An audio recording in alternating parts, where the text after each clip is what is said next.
નવ પુષ્પ લઈ એ મૂર્તિના ચરણમાં અર્પણ કરવાનું. નૂતન પુષ્પૈ સંપૂજયામે અથાભિષેકારંભયેત. આપની પાણી બંને વાટકી ભરી લેજો. આપની પાસે જે પાણીની વાટકી છે એ બંને ભરી લેવાની. એમાંથી ચમચી દ્વારા ટીપું ટીપું જળ આપને જે મૂર્તિ આપવામાં આવી છે એ મૂર્તિ ઉપર દેવનો અભિષેક. અહીંયા મુખ્ય યજમાન દ્વારા ગણેશજીનો અને માતૃકાનો અભિષેક થઈ રહ્યો છે. હવે દેવોનો આપણે અભિષેક કરીએ. અભિષેક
ખૂબ આગ્રહપૂર્વક આપણા ત્યાં મહેમાન ભગવાન જમીને ઉભા થાય એટલે ગજ લડી ગડી રાયજી મુખવાસ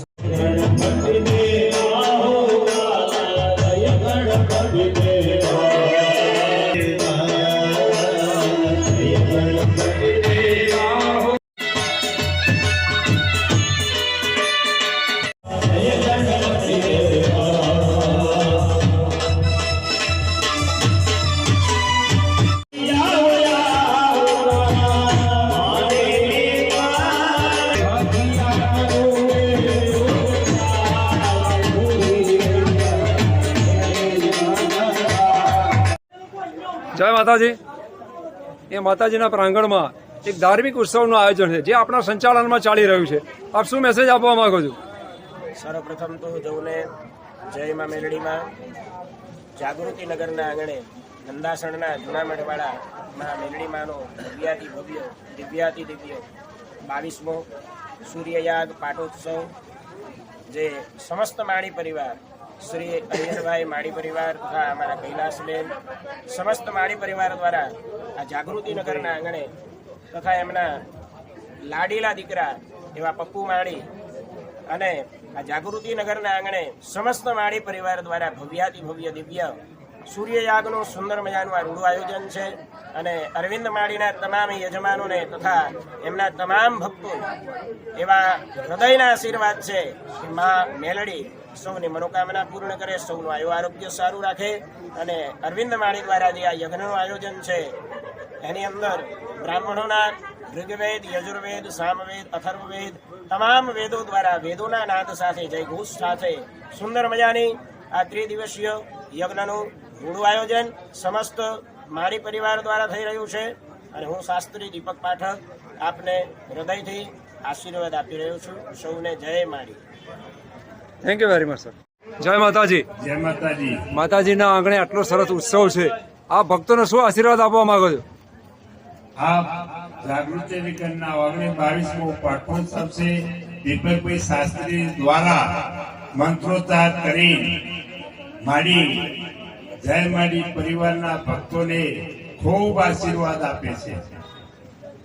જય માતાજી. જય માતાજી.